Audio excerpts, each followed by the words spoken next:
Bom, ótimo. Bom, estamos aqui no nosso primeiro dia de MITCOM, a nossa semana de comunicação dos cursos de jornalismo e publicidade e propaganda, com parceria com o curso de Direito e a Gazeta do Povo. Hoje nós já recebemos pela manhã o candidato Jorge Bernardes da Rede, aqui para a nossa primeira série de sabatinas com os candidatos ao governo do Estado. A gente continua a nossa série também na sexta-feira, com todos os outros candidatos ao governo, inclusive com o Ogier Buch, que agora está para renunciar, a decisão sai ainda hoje, a decisão final, mas inclusive ele está marcado para a nossa entrevista às 21 horas de sexta-feira. Às 19 horas de sexta a gente recebe o professor Piva, o Dionísio Marinho às 10 horas, e às 8 horas nós recebemos, às 10 horas da manhã, claro, e às 8 da manhã nós recebemos o João Arruda, do MDB. E ainda hoje nós vamos receber outro candidato, o professor Ivan vem às 21 horas também ser sabatinado pela nossa equipe de alunos e jornalistas aqui da Universidade Positiva e da Gazeta do Povo. Bom, então, para a gente começar, eu vou chamar os alunos que vão compor a mesa de sabatina com o candidato. O primeiro aluno que eu vou chamar aqui é o estudante de Publicidade e Propaganda do terceiro ano, Nicolas Pichait. Palmas para ele, gente, palmas para ele. Agora a gente vai receber o jornalista da Gazeta do Povo, João Guilherme Frei. Bem-vindo, João.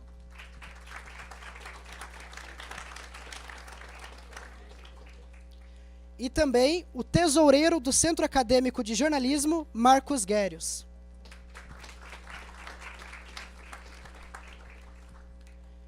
Antes de chamar o candidato, eu preciso frisar que todos os candidatos ao governo do Estado do Paraná foram convidados para estar presentes na nossa série de sabatina. Alguns deles, por motivos pessoais, não quiseram participar, pessoais e profissionais, claro. Então, a Cida Borghetti, o Ratinho Júnior não virão, e também a candidata do PS... Deixa eu confirmar o nome, só para não confundir. Só para garantir, né, vai que erra o nome da candidata. Priscila Ébora, do PCO, também não virá. Então, agora, para a gente começar a nossa conversa, a nossa sabatina, a gente vai receber um dos fundadores do Partido dos Trabalhadores e também da CUT, a Central Única dos Trabalhadores. Ele começou a carreira como político mesmo em 88, quando se elegeu vereador por Curitiba, e em 90, deputado estadual. Em 94 se elegeu estadual novamente, em 98 ele virou federal, e a partir de então ficou até 2015 por 4 mandatos consecutivos, inclusive com recordes históricos de votação aqui no nosso estado. A gente recebe o candidato do PT, Dr. Rosinha. Pode subir aqui, candidato. Muito bem-vindo. É uma honra receber. Lá na outra ponta, por favor. Isso.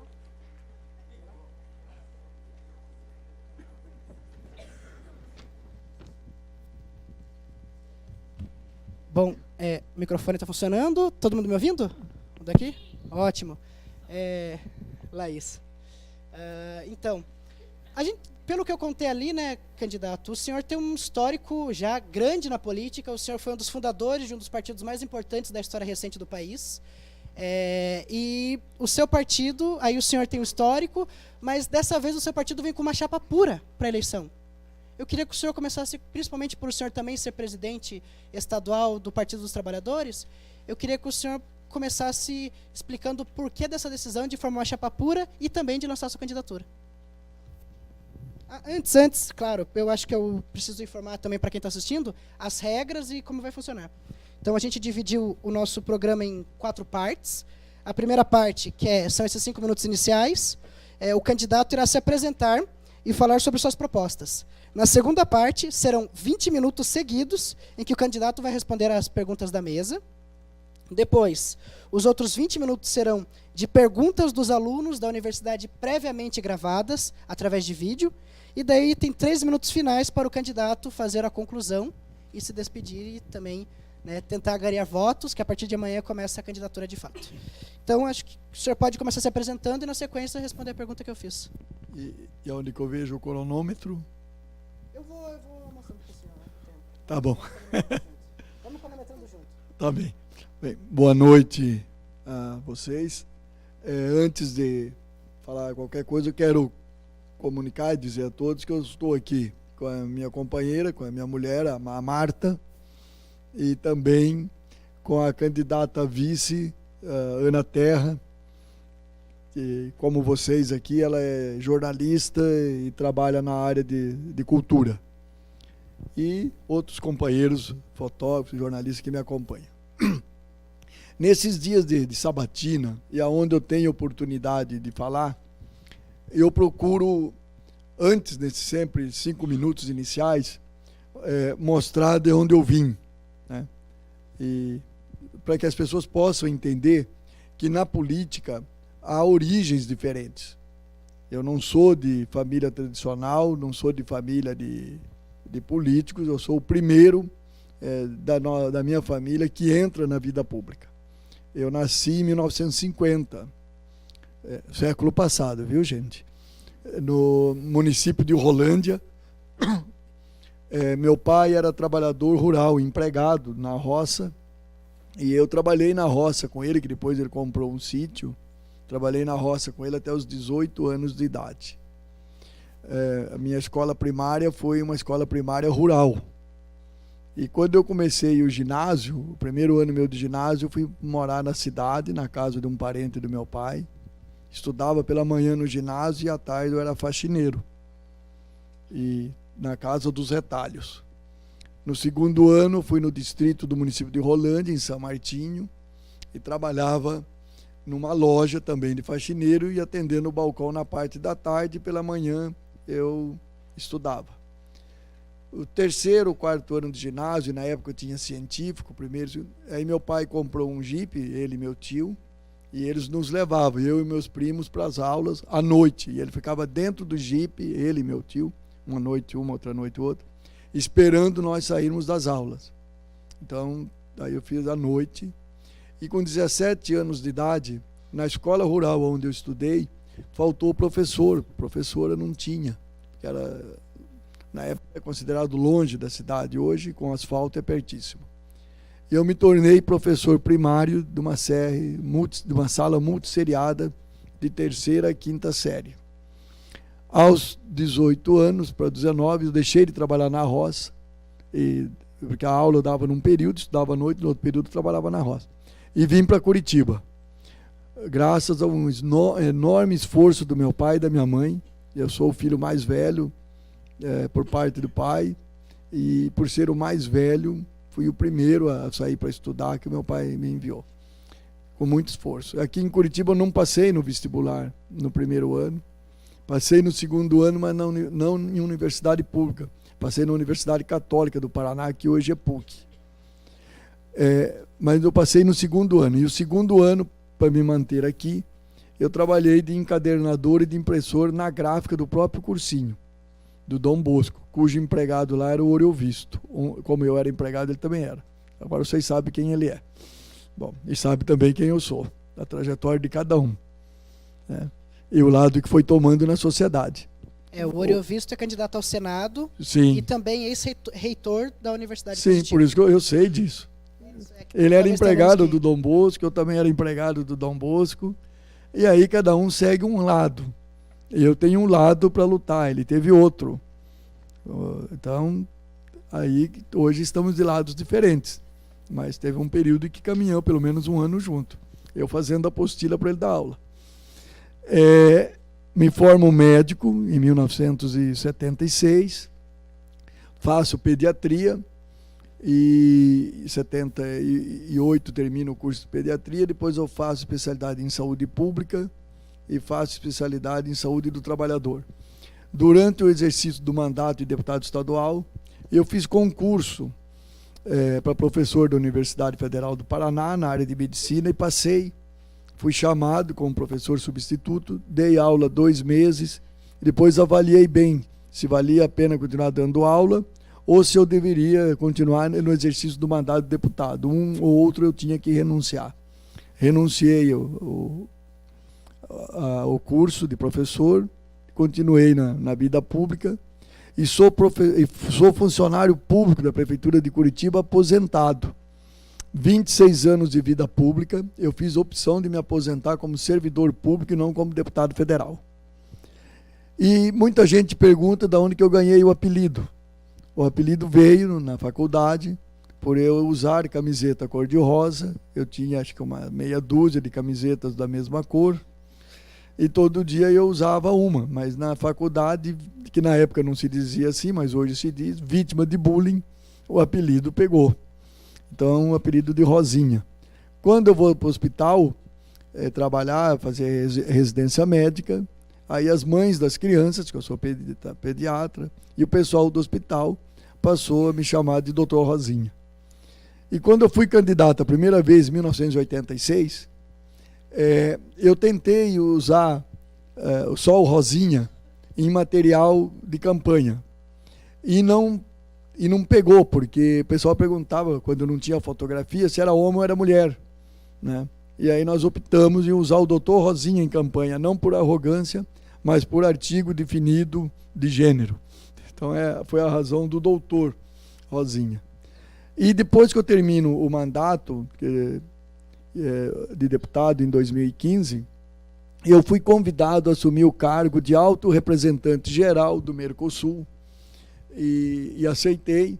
E esse convite partiu da presidenta Dilma e meu nome foi submetido a 4 presidentes de outros países e a Cristina Fernandes, presidenta da Argentina, e todos os presidentes e as 2 presidentas aceitaram o meu nome.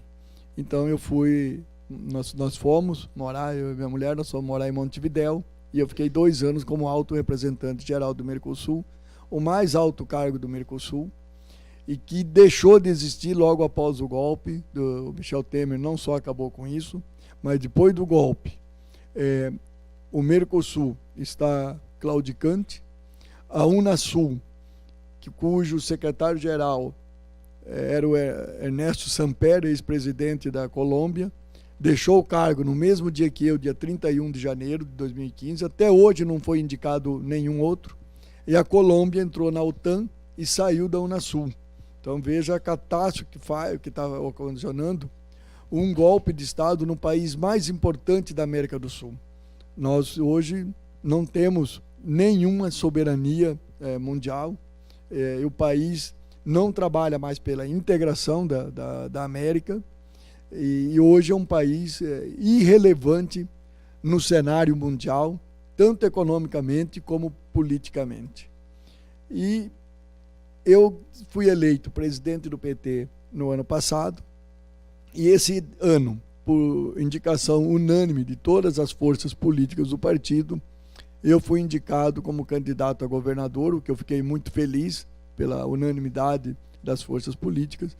E o nosso partido sempre discute com profundidade a questão de gênero.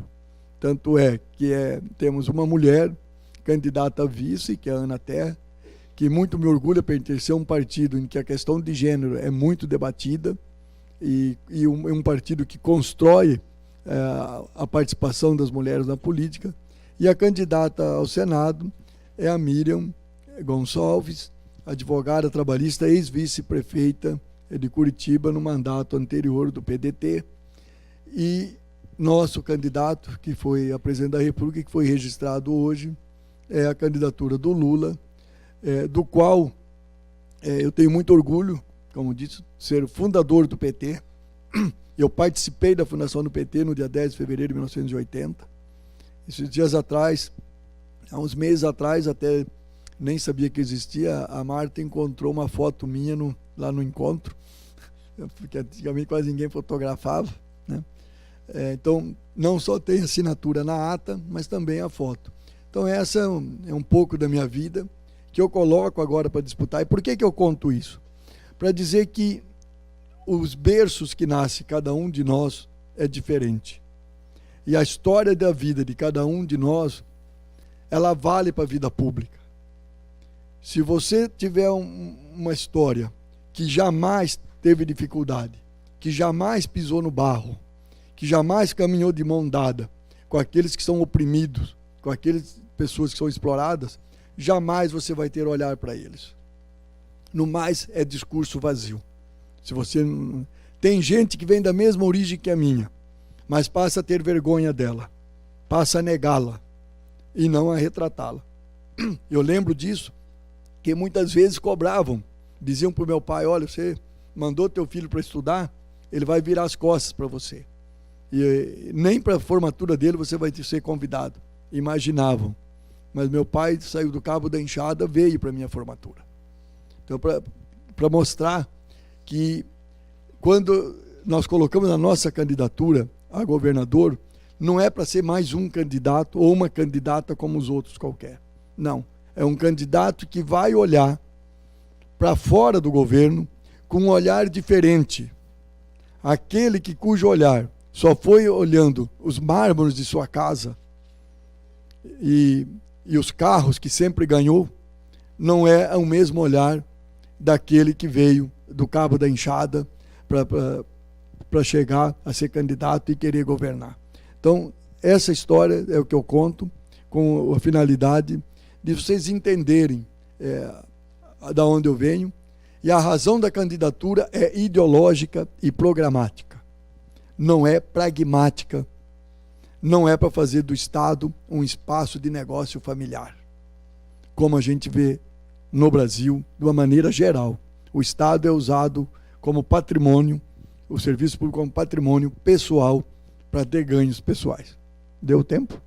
Deu sim. Até passou. Tem que avisar. Mas tudo bem, obrigado. Apresentação.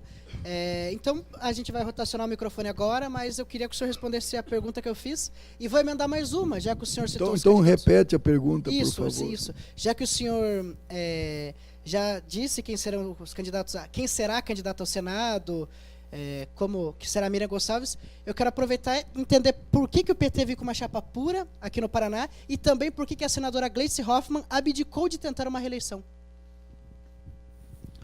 Bom, todo partido, não só o PT, todo partido procura alianças ao longo da sua construção. Seja aliança para fazer uma luta social, todos eles. Não importa de que lado que eu esteja na sociedade. Se eu estou do lado da classe trabalhadora, eu vou buscar aliados entre os trabalhadores. Só um parênteses. Quem que eu chamo de trabalhador, para deixar claro? Não é só aquelas pessoas que são assalariadas. Eu chamo de trabalhador e trabalhadora aquelas pessoas do pequeno comércio, da agricultura familiar, da pequena indústria, que trabalham muito. A classe média, de uma maneira geral, trabalha demais. Só que ela não olha para si como um trabalhador. Ela imagina que ela tem meio de produção na mão. E imagina que tendo meio de que ela não é trabalhadora porque ela está acima. Não.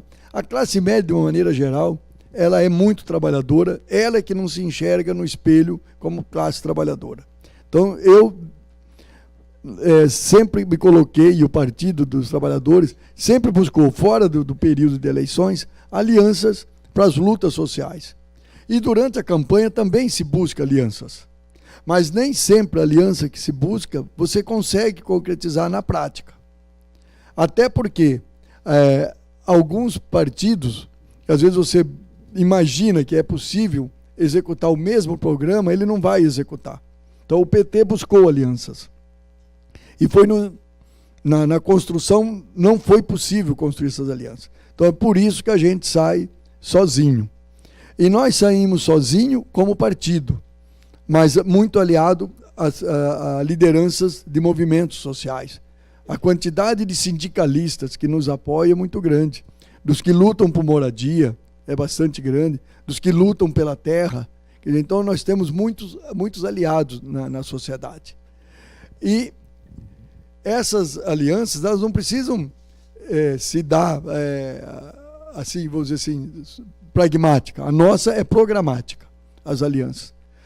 E a questão da senadora Gleice, a cada momento você faz a leitura de conjuntura e a leitura de como se mudam os processos eleitorais e inclusive as leis eleitorais, que elas mudam. Se vocês observarem, agora nós temos uma campanha de 45 dias. Uma campanha impossível. Para mim, que faz 8 anos que não sou candidato, 2 anos morando fora do Brasil. É impossível de eu me tornar, inclusive, conhecido. Né? E a senadora Gleice, após fazer a análise dessa conjuntura toda, que nós vivemos hoje, vamos ser sinceros, nós vivemos um caos. Uma crise econômica, social, política, institucional, moral, ética, e tudo é uma crise. E que foi construída com muita perfeição por setores que nós conhecemos, setores da mídia, do poder judiciário, setores do parlamento. Isso não é assim que caiu do céu, não.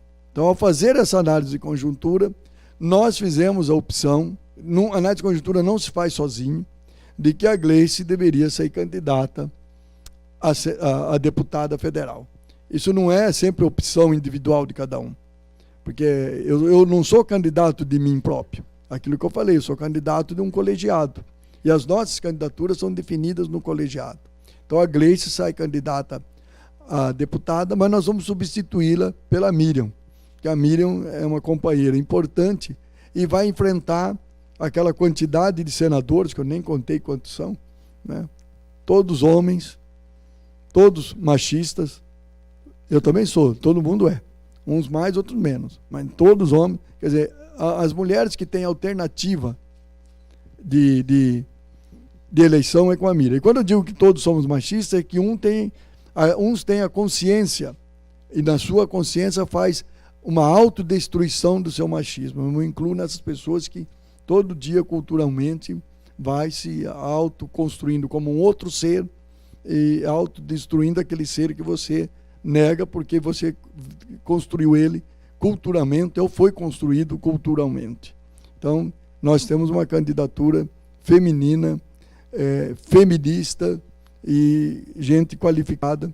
Aliás, uma não, nós temos duas, a do Senado e mais a da vice-governadora. Bom, boa noite a todos, né? Boa noite ao candidato.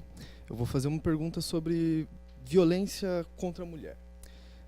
Recentemente saiu um estudo do Anuário Brasileiro de Segurança Pública falando que o Paraná é o terceiro estado com o maior número de estupros no país. Em 2017 foram 4.952 casos desse, dá aproximadamente 13 casos por dia. O Paraná só ficou atrás de São Paulo, que tem 11.089, e de Minas Gerais, que tem 5.199. Gostaria de saber do candidato quais são as suas propostas para melhorar esses problemas da violência contra a mulher. Quando estiver faltando aí 30 segundos, me avisem, porque senão eu me perco aqui no tempo. Ah, é? Ah, então tá bom. Então tranquilo. É que eu achei que tinha 3, 4 minutos para cada pergunta. Tá bom. No meu último mandato como deputado federal, eu participei da CPMI da violência contra a mulher e eu presidi a Comissão de Seguridade Social, onde foi constituída uma subcomissão da violência contra a mulher. E qual era o objetivo disso? Era fazer um diagnóstico do Estado brasileiro e a sua política em relação à questão das mulheres. E vou dizer para vocês que no Brasil não existia e não existe políticas públicas para debater com profundidade. Eu digo debater porque é debate mesmo da questão de gênero e construir daí debater porque também esse debate tem que ser feito entre homens e mulheres também. E depois construir uma política de gênero em referência à questão da mulher. Então, quando se busca fazer qualquer tipo de construção dessa, nós somos massacrados. Vocês lembram quando foi feito uma proposta de debater a questão de gênero dentro das escolas públicas, como se comportou alguns deputados federais, entre os quais esse que é candidato agora a governador, que diz que tem que dar tiro, que não sei o quê, que acabou de fechar um acordo com o Ratinho Júnior aqui no Paraná, esse que diz que todo mundo tem que andar armado. Quer dizer, o que eu vou esperar de um tipo de gente como essa em relação à mulher ser homofóbico, misógino, é tudo que você imagina de pior. Quando nós construímos isso, essa CPMI, nós fomos verificar o seguinte: não há nenhum banco de dados, não havia e não há, porque não foi construído, banco de dados do número de agressões às mulheres. Esse número que você coloca é daquelas que tem muita coragem, tem que ter muita coragem para ir fazer uma denúncia. Inclusive, há uns 2 meses atrás, aqui em Curitiba, uma que foi para denunciar, chega lá e encontra na delegacia da mulher um sujeito usando a camiseta do Bolsonaro. Como é que uma mulher vítima da violência vai denunciar alguém usando esse tipo de camiseta? Usar as camisetas você pode usar em qualquer lugar, mas a camiseta demonstra qual é a tua ideologia. Você pode usar ela em qualquer lugar. Nesse lugar não cabe esse tipo de gente. Então, uma primeira política que tem que fazer é o seguinte: eu, governador, quem vai trabalhar em todos os espaços de atendimento às mulheres, seja vítima de violência ou não, serão pessoas que nós vamos fazer um trabalho especial no sentido de conhecer com profundidade as posições. Não é censura, não é perseguição ideológica, nem política. Não. Tem que ser quadro preparado que compreenda psicologicamente, compreenda afetivamente o que é que quem é que você está atendendo e em que condição que você está atendendo. E nós temos que ter bancos de dados das violências contra as mulheres, tanto nas delegacias, como no Ministério Público, que não tem, como o Poder Judiciário não sabe quantos são os feminicídios, que na época não se chamava feminicídio. Esse nome ganhou após uma proposta de projeto de lei dessa CPMI, que eu participei, que eu era o único homem titular, tinha outro homem na comissão, mas o titular, o único homem dessa comissão era eu, porque o meu partido, o PT, definiu que era importante que homem participasse dessa comissão também, né? E eu tive a honra de ser designado. Então, não é uma coisa simples, eu abri delegacia da mulher. Essa delegacia que essa mulher foi era uma delegacia da mulher. Eu tenho que ter delegacia da mulher? Claro que eu tenho que ter. Mas, ao tê-la, eu tenho que ter gente preparada lá dentro.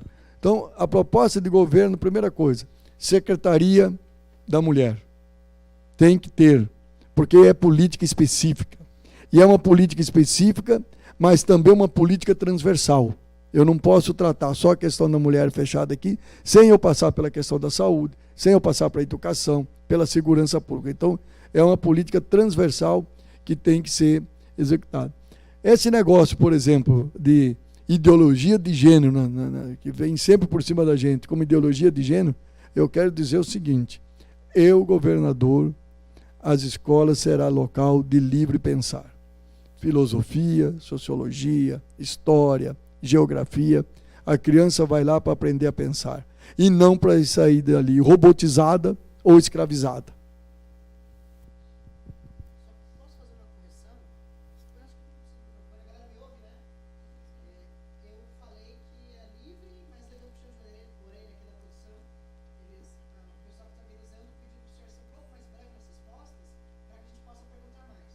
Tá bem, tá bem. Tá bem, serei rápido. Boa noite a todos, boa noite, candidato.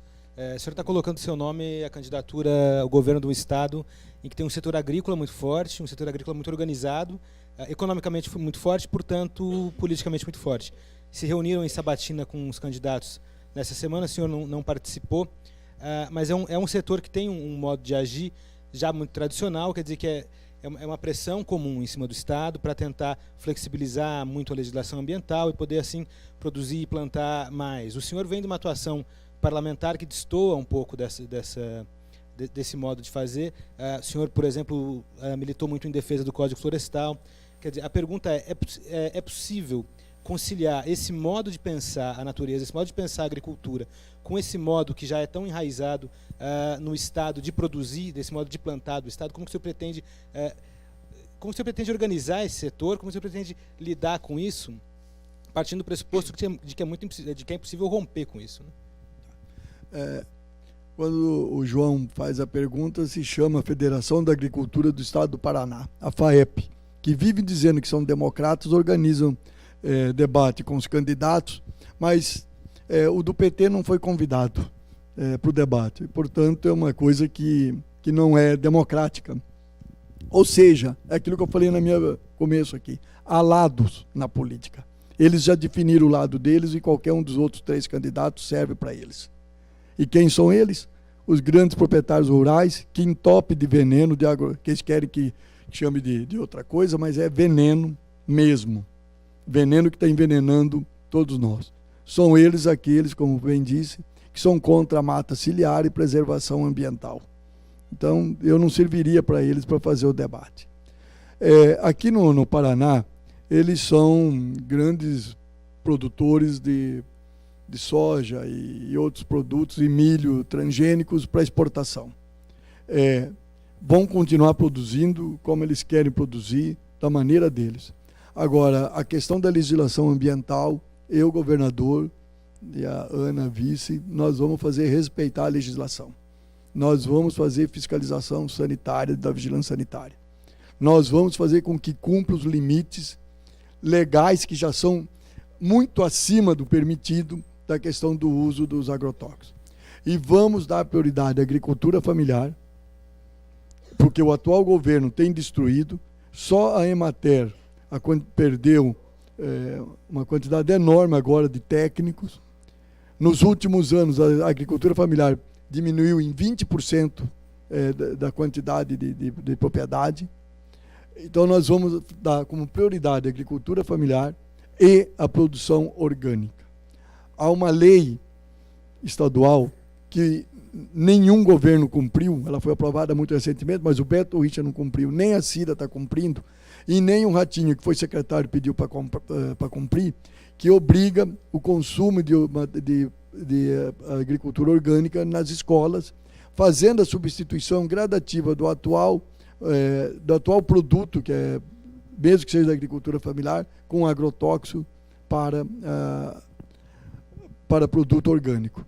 Então, resumidamente, isso. A questão do agronegócio, que sempre fala, é uma coisa, a questão da agroindústria é outra. Nós, no governo, nós vamos estimular a agroindústria, principalmente dos pequenos e médios produtores rurais, que é importante, e das cooperativas, que isso é muito importante, porque os grandes já têm seus grandes agronegócios, já têm seu financiamento do Banco do Brasil, e o governo do estado vai disciplinar o uso do solo. A escarpa devoniana pode produzir muita coisa ali, mas ela tem que ser dentro de regras específicas, legais, porque nem em todo lugar eu tenho que plantar pinos ou eucaliptos. É por isso que eles não me chamaram. Eu ia dizer a mesma coisa que estou dizendo, que eu ia dizer para eles lá. Eu não ia mentir, né? Mas eles têm problema de ouvir, não é só de não permitir que a gente fale. Boa noite, candidato.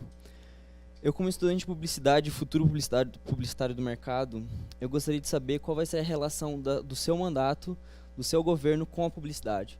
Atualmente, a verba de comunicação anual é de 160 milhões.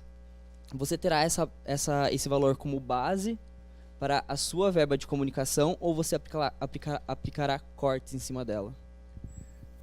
Como eu necessito de comunicar aquilo que nós vamos fazer, e vamos fazer muito e diferente, nos primeiros 2 anos vamos manter congelada a verba. Depois a gente decide o destino, se aumenta ou diminui. Mas primeiro 2 anos. Ano de 2019 e 2020 ficará o mesmo valor, mas a distribuição será diferenciada. Não será essa mesma maneira de distribuição para os veículos de comunicação. Candidato, eu quero comentar um pouco mais das pesquisas que saiu ontem. Na verdade, hoje, meia-noite de hoje, a gente teve a primeira pesquisa da corrida ao governo do Paraná. E se a gente não levar em consideração, né, qualquer situação que não faça com que ela seja verdadeira, levando em consideração que isso realmente é o cenário real, o senhor surge aí com 3,9%. Se a gente analisa um cenário com 3 ou 4 candidatos principais, para ir para o segundo turno, precisaria de pelo menos 20. Eu quero saber como que o senhor pretende alavancar e conseguir esses 17%, 16% que faltam, se a gente levar em consideração que o senhor tem essa porcentagem hoje. A primeira pergunta que eu me faço é a seguinte: quem é o instituto que fez as pesquisas e qual é a metodologia? Ela veio meia-noite de hoje à tona, para vocês que estão aqui. Eu recebi ela sábado, vindo do Ratinho Pai, que divulgou num grupo fechado deles, e não é grupo fechado de Zap, não existe. E eu recebi no sábado. Eu não acredito nela. 46%, ela não reflete a realidade do nosso Estado. Então, eu, sabendo quem fez, não conhecendo a metodologia, sabendo como eu tomei conhecimento dela, eu não levo ela em consideração. Bom, Eu posso mostrar, está no meu celular aí, o dia que eu recebi. Está no WhatsApp, eu não apaguei.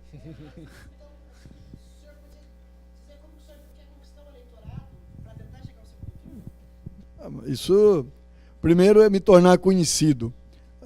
De uma média geral de 60% a 70% das pesquisas que saem, eu não sou conhecido do eleitorado.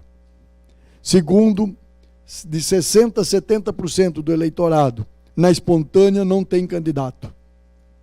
Ou seja, além de eu não ser conhecido, não tem candidato.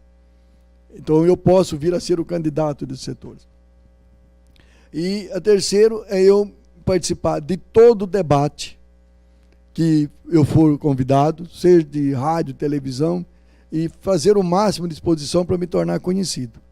Aí, se eu vou ganhar o voto ou não, eu não sei, eu espero que eu ganhe o voto. Até porque os outros 3 candidatos pensam a mesma coisa sobre política de Estado, os outros 3 pensam a mesma coisa sobre economia, que é o modelo neoliberal, pensam a mesma coisa sobre a saúde, eles não têm propósito, porque eles têm a destruição do SUS, todos eles, a hora que vai falar. Eu sou defensor do Sistema Único de Saúde. Todos eles, nenhum fala da universidade pública, que são 7 universidades públicas, elas morrendo à míngua, sem nenhum tostão, desaparecendo, né? E eu pretendo também crescer, me aliado aos movimentos sociais. Eu já disse, movimento dos que não têm terra, movimentos que não têm casa, sindicalistas e todo tipo de movimento social, eu tenho discutido e debatido com eles. E aí eu tenho certeza que eu vou disputar as eleições deste ano para ir para o segundo turno. E vou dizer, espero ganhar, porque caso contrário, essa destruição que vocês estão vendo de tudo no Brasil e aqui, vai continuar. Quem é do ProUni sabe o que está acontecendo. Quem tinha o FIES sabe que não tem. Pega a realidade de vocês, de todos vocês. Quem comprava a mãe de vocês, o pai comprava gás, quanto que paga hoje? Pense na vida própria. Esses são os que construíram essa barbárie. E se eles vencerem, Banco Mundial, está até aqui no meu bolso. A cada 2 jovens, 1 vai viver na miséria. Estudos do Banco Mundial, não é nenhuma entidade de esquerda. O Brasil mantendo como está, a cada 2 jovens, 1 vai viver na miséria. Banco Mundial, 43% dos jovens que têm 25 anos não concluíram o ensino médio. Vocês imaginam? Cerca de 80% do povo brasileiro é analfabeto funcional. Pesquisa recentemente divulgada. Gente, faça a reflexão. Ou muda essa turma, ou vai ser caos por 20 e 30 anos. Eu não estou fazendo pregação evangélica, não. Eu estou lendo conjuntura. Ou nós retomamos, e hoje foi registrada a candidatura do Lula, ou nós retomamos as rédeas do Brasil, vocês vão ver o destino do Brasil e de vocês. Escute bem. Bom, vamos para uma pergunta na área da saúde agora. O candidato se manifestou em uma sabatina da Gazeta do Povo e falou de uma ideia de regionalizar os atendimentos de saúde. Eu gostaria que você explicasse qual que é essa política que o senhor tem em mente, dessa regionalização, dessa aproximação com os municípios, e também o papel das universidades estaduais em toda essa conjuntura da saúde no nosso estado. Tá legal, Marcos. É o seguinte, o Paraná é regionalizado hoje, o seu território é regionalizado, 1ª, 2ª, 3ª, 4ª região da saúde. Essa regionalização ocorreu em 1970 e 1980, quando o parâmetro era do INAMPS, do antigo INAMPS. O SUS veio com a Constituição de 88. E não houve uma outra regionalização. E houve também um processo de construção de hospitais regionais e hospitais universitários. No entanto, continua a mesma regionalização. Então, a primeira questão que eu vou fazer é redimensionar essas regionais, fazer outras regionais administrativas e de saúde, baseado na capacidade de atendimento médico e de saúde. Hoje, uma grande quantidade de pessoas que saem do interior para vir para Curitiba para se tratar. Quando tem gente que sai de Araruna, que está ali ao lado de Campo Mourão, que tem a cerca de 100 quilômetros um hospital universitário de Maringá, que vem para se tratar aqui. Não dá. Então temos que fazer uma nova regionalização, verificar a infraestrutura dos hospitais regionais e universitários e recuperar essa infraestrutura, ver a questão da capacidade de especialidades médicas, para que todos eles tenham capacidade, readequar essa capacidade de especialidades médicas. O Paraná é o único estado que tem nos seus 399 municípios fibra ótica, é o único que tem pela Copel Telecom, só que chega até a cidade e não entra na cidade. Então eu tenho que fazer um sistema de telesaúde, onde exames médicos possam ser feitos no interior, mesmo que não tenha especialista para fazer a leitura da tomografia ou da ressonância, porque quem faz tomografia e ressonância não é médico, quem faz são técnicos. E aí, pelo telesaúde, nos grandes centros, você lê aquelas imagens com especialistas. E temos a possibilidade, tenho que fazer, o Paraná tem números suficientes de leitos. Ocorre que a distribuição dos leitos estão inadequadas por região. Aí eu tenho que fazer com que eu faça uma distribuição adequada desses leitos por região. Então, resumidamente, é isto. E fazer a central de leitos funcionar. Porque a central de leitos hoje, eu posso chamar que tem uma oficial e que tem uma paralela. Eu posso dizer mais ou menos isso. O paralelo eu coloco entre aspas, que é aquela que a prefeitura lá do interior contrata o serviço médico direto de um hospital, por exemplo, o Angelina Carrão, que tem muitos contratos. E ele traz direto para cá. Quer dizer, esses leitos não ficam disponíveis no SUS, no Sistema Único de Saúde. É lógico que quando eu falo desse processo de construção, são para 4 anos. Eu tenho absoluta certeza que 4 anos governador, eu mudo o sistema de saúde daqui. O Paraná tem o maior índice de mortalidade materna do sul do país, o maior índice de mortalidade infantil do sul do país, dos 3 estados do sul. Candidato, a Assembleia derrubou essa semana alguns vetos da governadora, permitindo um reajuste de 2,76% no salário dos servidores dos poderes, não dos servidores do Executivo. Os servidores do Executivo, desde 2016, sem reposição salarial. A minha pergunta é, se o senhor pretende pagar a database dos servidores, e se sim, de que modo, considerando que como Caixa do Estado não vem crescendo em termos reais, e a lei de responsabilidade fiscal é sempre relativa ao Caixa do Estado, quer dizer, a gente tem lá o limite de 54% e está muito próximo desse limite, como que o senhor pretende operacionalizar esse pagamento da database, se a sua resposta for por pagar? Tá. Eu vou começar de trás para frente para dar a resposta se eu vou pagar ou não. A primeira questão que tem que fazer é o seguinte, há candidatos aqui que vão fazer o discurso que ele vai pagar, pagar e pagar. No entanto, ele votou favorável à emenda constitucional 95, e os outros que não votaram porque não estavam lá, apoiaram a emenda constitucional 95. A emenda constitucional 95 limita o teto de gastos em saúde, por exemplo. Aquilo que eu gastei em 2017, eu posso gastar em 2018, mais a reposição da inflação. Isso é insuficiente com o envelhecimento da população. Quanto mais vai envelhecendo, mais doenças degenerativas, mais exigências de serviços de saúde. Vou ficar só num exemplo. Então, a primeira coisa que eu farei como governador, vou articular com outros governadores para derrubar essa emenda constitucional 95. Ela só tem um objetivo: pagar as dívidas dos estados. O orçamento do Brasil, metade dele, um pouquinho mais, é para a rolagem da dívida e pagamento de serviços da dívida. Então, eu não tenho que ter prioridade pagar banco, pagar banqueiro. A prioridade é serviço de saúde. Então, eu tenho que fazer essa questão. Da onde que eu vou buscar recursos? Se vocês entrarem hoje, aqui, quem tiver computador, no CIAF, que é o Sistema Integrado de Acompanhamento da Execução Financeira do Estado do Paraná, desde janeiro está fora do ar, João.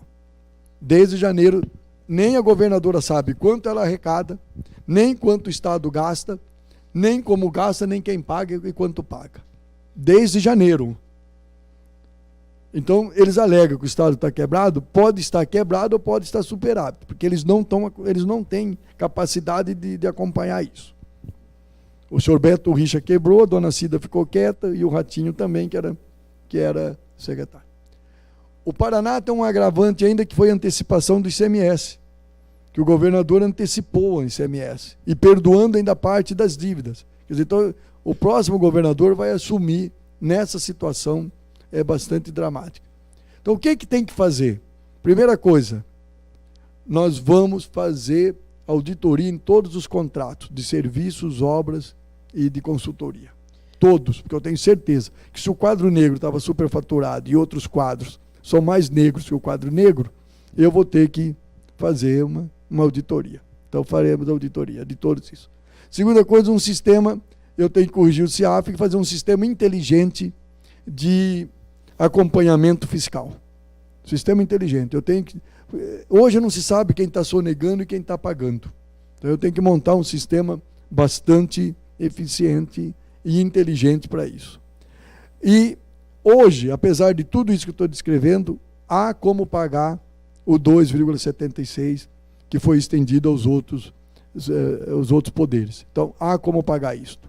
Então, eu, governador, vou cumprir a database, criando uma mesa permanente de negociação, e as perdas salariais que tem, eu tenho que, na mesa permanente de negociação, colocar em discussão se há ou não a possibilidade de pagar as perdas. A minha vontade como governador é recuperar todas as perdas salariais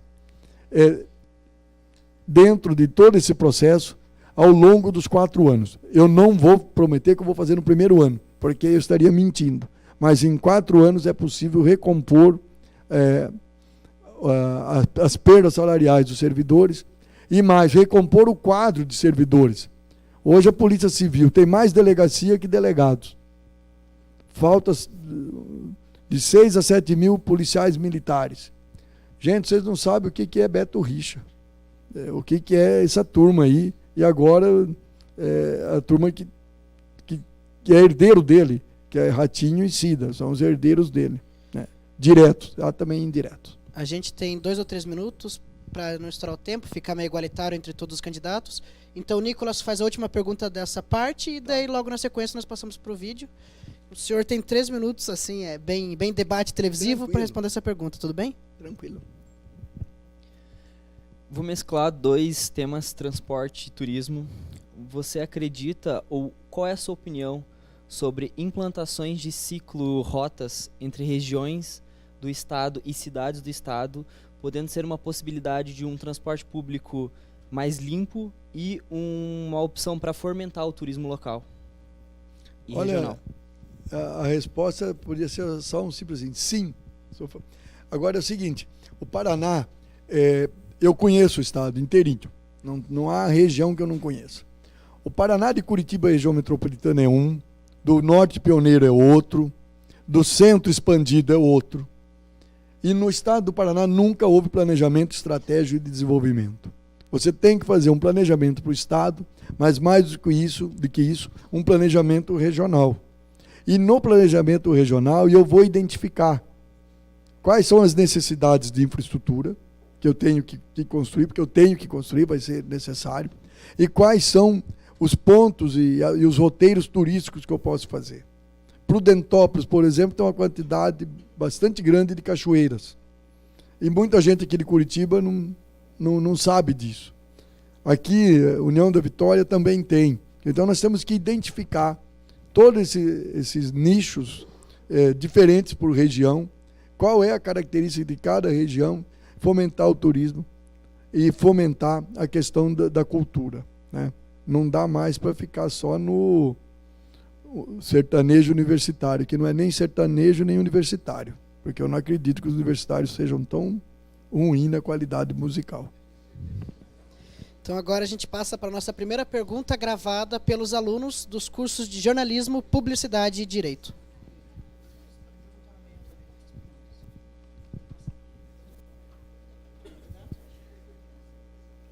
Olá, meu nome é Felipe, eu sou de publicidade e a minha pergunta para o candidato é quais são os seus projetos para melhorar o sistema prisional para evitar rebeliões? Melhorar o quê? Ah, tá. Tá. Não, aqui tem uma quantidade maior de presos do que de vagas. Bom, o que a gente tem que fazer isso? A primeira coisa que você tem que fazer é evitar que se vá para a prisão. Então eu tenho que investir muito em educação, em ciência e tecnologia.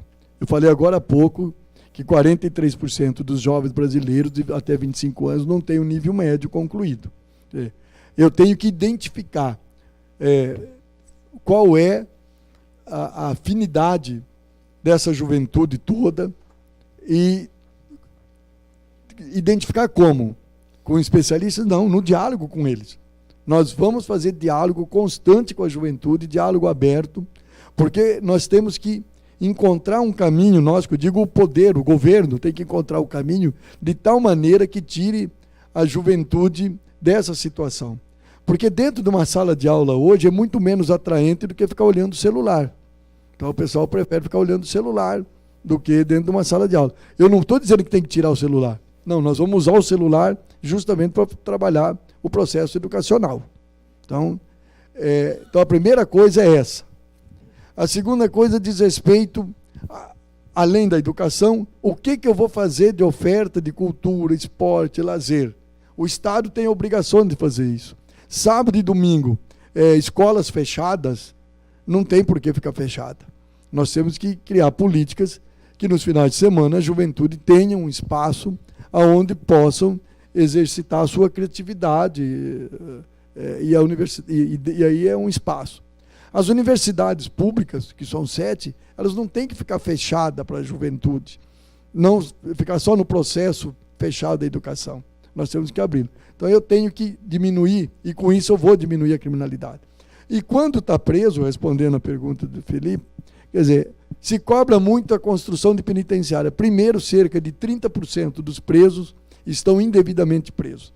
Alguns não tiveram ainda sequer a primeira audiência, audiência de custódia. Alguns já cumpriram pena e estão lá. Eu tenho que identificar isso. E de 30% a 40% a gente tira na primeira. Em um ano de mutirão, a gente tira isso. A minha alternativa de construir penitenciária é a última. Porém, se for necessário construir, não serão penitenciários do tamanho dessas atuais. Serão menores, com separação de faixa etária, com proposta socioeducativa, não serão misturados pela idade, mas também pela característica do crime. Você coloca um menino que cometeu furto com um cara que é do narcotráfico. Nós vamos ter que ter penitenciárias menores e com separação por faixa etária, separação por crime e com processo socioeducativo dentro. E eu acho que, se nós fizermos isso com competência, e eu desejo fazer com competência, nós vamos diminuir a necessidade de prisões e nós vamos conseguir colocar fora da prisão outras pessoas e não aquela que entrou ou com mais gravidade no sentido de cometer crime, cometendo crimes mais graves. Acho que a gente pode passar então para a segunda pergunta em vídeo dos nossos alunos.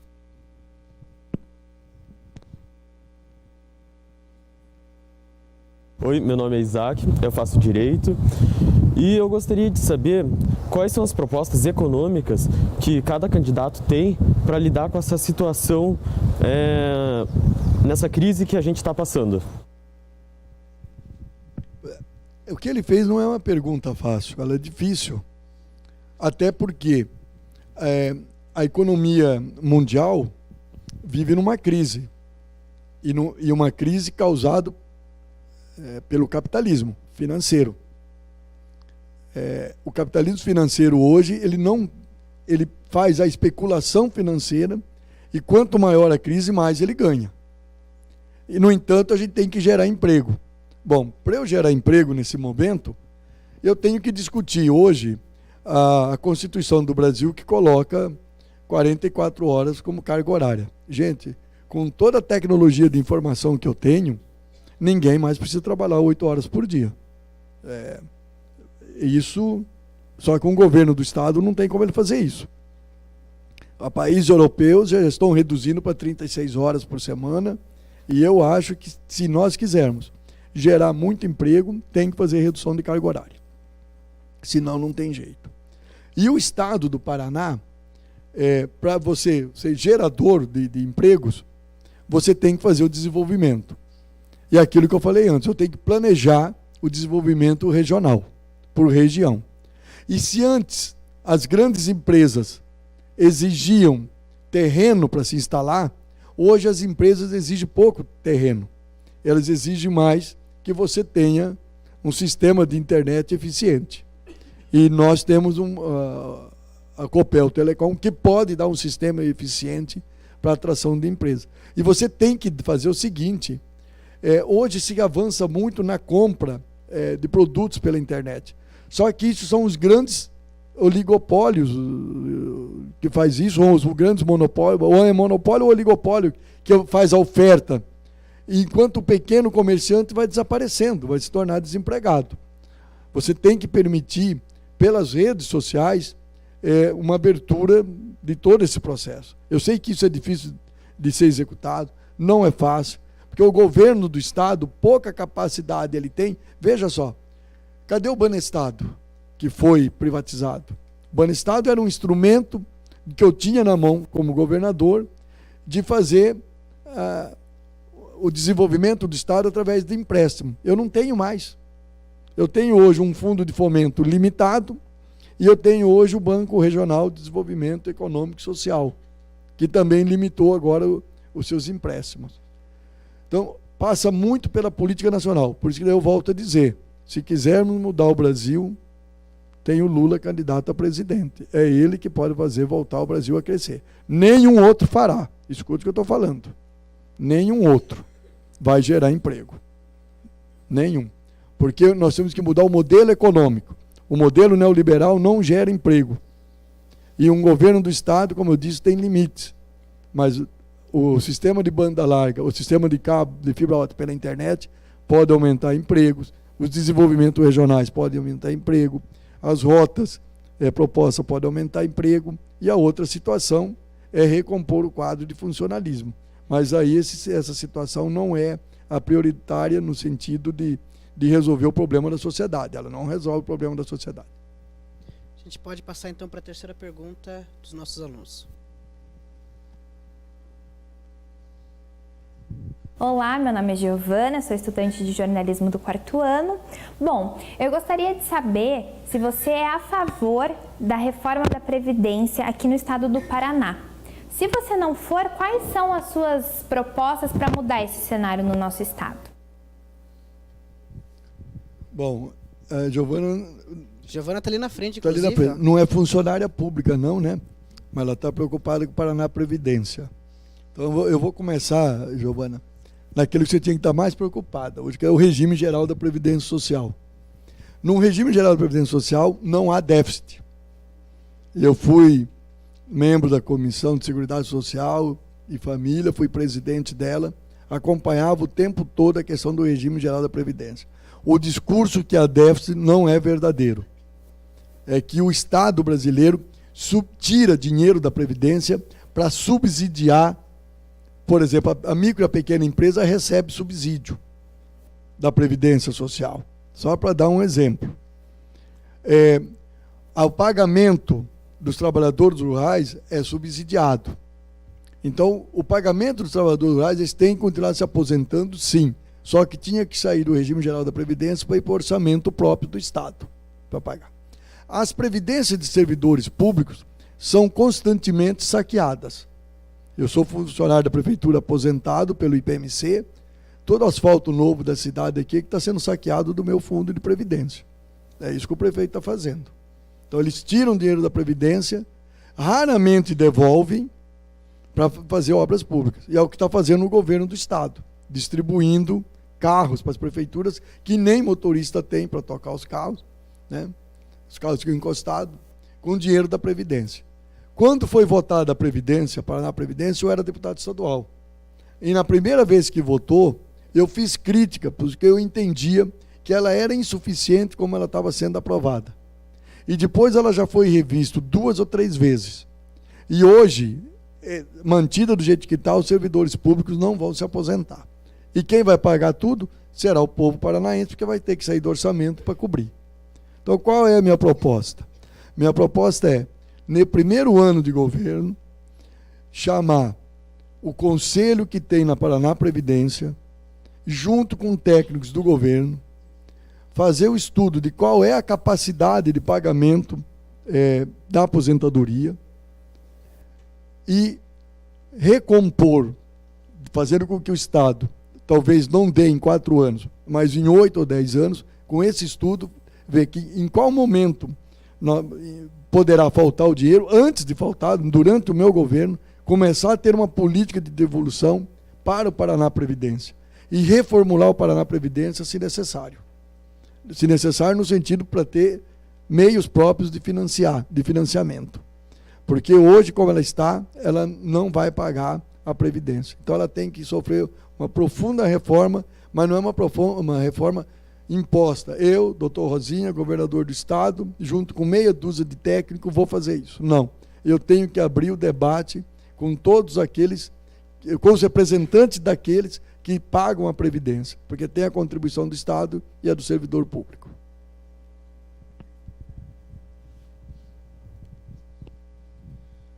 Sim, tá ligado, tá funcionando.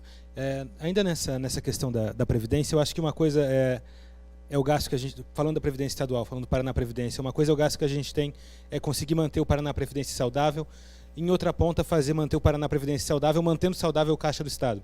Acho que o modo como está desenhado hoje, a impressão que dá é que ou você faz um funcionar ou você faz o outro funcionar.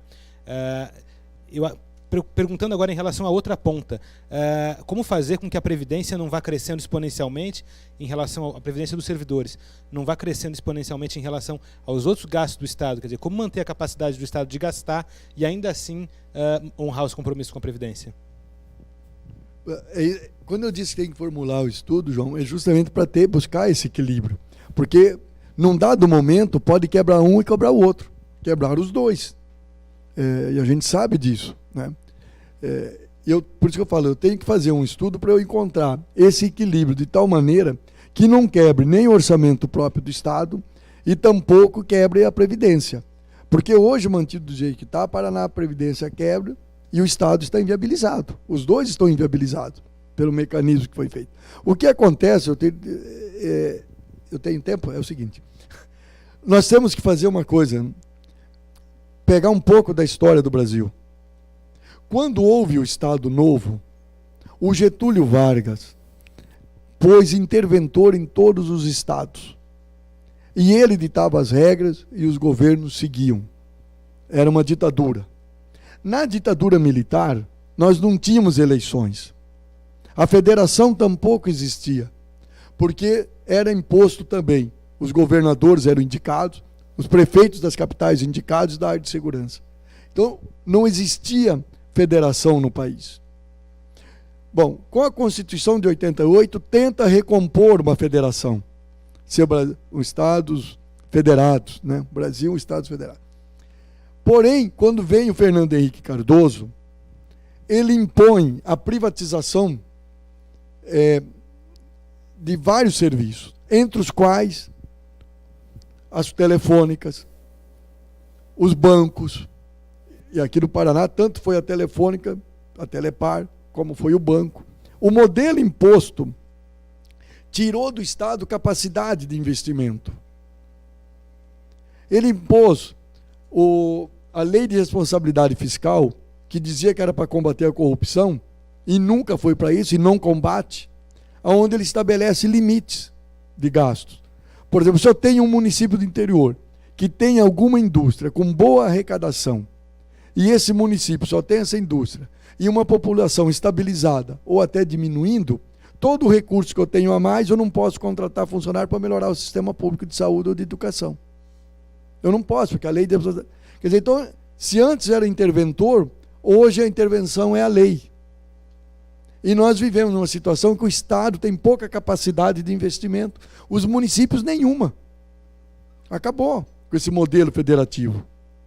Aí você fala, bom, então acabou tudo? Não, não acabou. O povo tem que ter consciência e a gente tem que construir um outro modelo. E um outro modelo passa por uma, aqui tem estudante de direito, para uma nova Constituição. Uma nova Constituição. Porque nesse modelo, escuta, eu tive agora no interior, tem prefeitos que estão dizendo que vai acabar com o município. Na próxima eleição não vai ter candidato, porque o município não vai continuar existindo. Porque não tem como pagar nesse modelo federativo. Por isso que eu falei, você tem que fazer um profundo estudo para ver da onde você vai tirar o dinheiro, como tirar para dar o equilíbrio entre dois orçamentos. Porque se você não fizer esse... Porque o Paraná nunca foi planejado como Estado. A pessoa só planeja como governo, e olha lá. Não sei se dá carro para a prefeita planejar. Não é. Se tivesse planejamento, teria programa. Qual um programa só do Beto Richa, da Cida e do Ratinho? Um programa de governo. Um.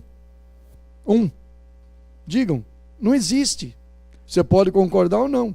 Mas no Lula teve Minha Casa Minha Vida, o Luz para Todos, o ProUni, o FIES, a maneira do FIES. Esse não tem um. Quer dizer, então nunca houve um planejamento. E nem na Paraná Previdência. Desculpa eu me alongar, mas é que eu achei que era importante dar essa explicação para você entender onde é que está o limite da capacidade dos entes federados hoje. Né? É uma situação que precisa ser mudada. E muito rapidamente. Senão os estados brasileiros, não só os municípios, mas os estados brasileiros vão se tornar inviáveis. Está hoje já o Rio Grande do Sul, está hoje o Rio de Janeiro. Né? Eu quero lembrar que a gente está ao vivo pelo Facebook da Rede T de Jornalismo. Então a gente tem algumas pessoas nos acompanhando também de casa, temos câmeras espalhadas aqui pelo ambiente. Agradecer a audiência na internet e acho que a gente pode agora passar para mais uma pergunta dos alunos.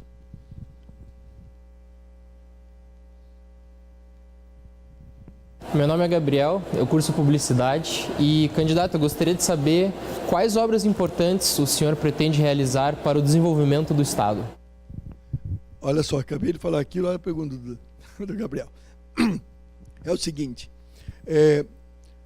no Estado brasileiro, como está hoje, não estou falando Estado do Paraná, estou falando Estado como estrutura de Estado. O Estado brasileiro, como está hoje, ele não tem capacidade de investimento em infraestrutura nenhuma. Nenhum Estado. É bom ser sincero. Né? Aqui vai alguém aqui, vai chegar aqui e vai dizer que ele vai construir. Só há possibilidade hoje de desenvolvimento e investimento em infraestrutura se tiver a concessão do serviço público ao privado. Ou tiver o público-privado, né? O contrato com o público-privado. Eu sou favorável a concessões. Por exemplo, hoje, qual é a capacidade de transporte ferroviário no estado do Paraná? Limitadíssima. Se eu quiser ter novas ferrovias, eu tenho que fazer um planejamento estratégico para 20, 30, 40 ou 50 anos. E a partir daí, eu vou buscar uma empresa, através de licitação, claro, para fazer a concessão. Aí eu defino essa concessão em são 20 anos, 30 anos ou 40 anos. Terminada a concessão, essa obra, essa infraestrutura vem para o Estado. Isso que eu falei para a ferrovia serve para rodovias. O Paraná tem os pedágios mais caros que existem. Todo mundo diz que não vai renovar o pedágio. É o contrato com as atuais empresas. Claro, ninguém vai mesmo nesse valor que está. E se alguém dizer que vai renovar, ele vai perder voto. Então, isso é uma outra questão que entra para debate. Eu não renovarei, criarei uma empresa estatal para administrar o pedágio. As rodovias continuarão pedagiadas, com outra licitação, com outra empresa, no valor menos da metade do que o atual, e as obras sendo obrigadas a serem feitas no início do contrato. Então, só é possível ampliar a infraestrutura através de concessão de serviços públicos. O Estado do Paraná não tem capacidade de investimento próprio. O máximo que ele tem de capacidade hoje de investimento nessa área é de manutenção de algumas das rodovias que existem. Candidato, a gente tem aí 2 minutos antes do senhor fazer suas considerações finais. E eu queria voltar ao fato do senhor também ser presidente do partido aqui no Estado. O PT ele encolheu 50% na última eleição de 2016, né? E de 2012 para 2016, no Paraná, ele reduziu de 43 para 10 prefeituras. Ao mesmo tempo, o PT, que é uma potência nacional, no estado sempre disputou o governo, a não ser em 2012, que apoiou Osmar Dias, e nunca sequer chegou ao segundo turno. Então eu queria que o senhor fizesse uma análise, claro, rapidamente, o nosso tempo é curto, sobre o cenário do PT no estado e por que o PT nunca conseguiu emplacar um candidato à prefeitura, conseguiu a vice Miriam Gonçalves, mas nenhum prefeito em Curitiba e nenhum governador. Porque historicamente os governadores foram do PMDB, né, aqui no Paraná. Tá. O PT hoje, em institutos de pesquisa, tem a preferência espontânea do eleitorado de 17%. Depois do PT vem o MDB com 4%. E somando todos os outros, não chega na metade do que tem o PT. O PT já governou Londrina por 12 anos, já governou Maringá, já governou Ponta Grossa, já elegeu o senador lá atrás, o Flávio Arce, que depois saiu do PT, já elegeu a Gleice Hoffmann, já disputamos segundo turno 2 vezes na prefeitura de Curitiba, ou seja, não é um partido pequeno. O PT tem a maior bancada na Câmara Federal, com toda essa crise toda, é nós que temos a maior bancada. Enquanto é feita essa crítica ao PT, quem é o candidato a governador mesmo do PSDB? Não há. Quem que é o PSDB coligado? Ninguém. Então, não é essa crise. Qual o partido que mais filiados tem ganho nos últimos 12 meses? É o PT, que mais filiados e filiadas tem tido. O PT é o partido aqui do Paraná que tem a melhor juventude organizada. Nenhum outro partido tem.